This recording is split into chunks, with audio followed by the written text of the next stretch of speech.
বিশ্বাস করবেন কি না আমি জানি না। আমি আগে একটু মানে চঞ্চল স্বভাবের ছিলাম। অন্যায়টাকে আমি পছন্দ করতাম না। যদি কেউ অন্যায় করতো আমার কাছে খুবই খারাপ লাগতো। আমি ওখানে কথা বলতেই হতো আমার।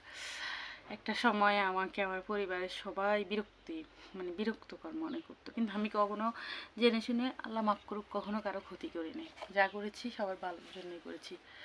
বা কেউ কোথাও অন্যায় করে অন্যায়ভাবে কাউকে অপমান করলো আমি সেটার জন্য প্রতিবাদ করেছি।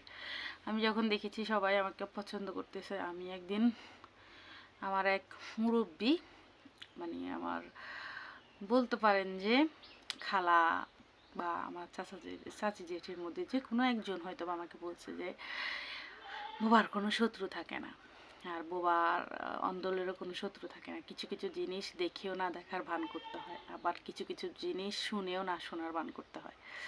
যদি তুমি কথা বলো তাহলে তোমার শত্রু অনেক বেশি হবে, আর যদি তুমি কম কথা বলো তাহলে তোমার শত্রু একদমই কমে যাবে, জিরোতে চলে আসবে।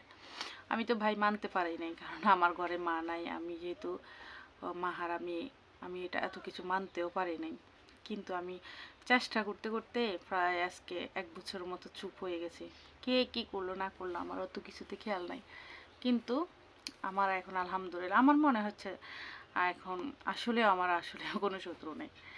কিন্তু আপনার ফ্যামিলির মানুষই যখন আপনার জন্য শত্রুতা শুরু করে দিবে, আপনার বাইরের শত্রুর প্রয়োজন হবে না। আমাদের ঘরের প্রত্যেকটা মানুষ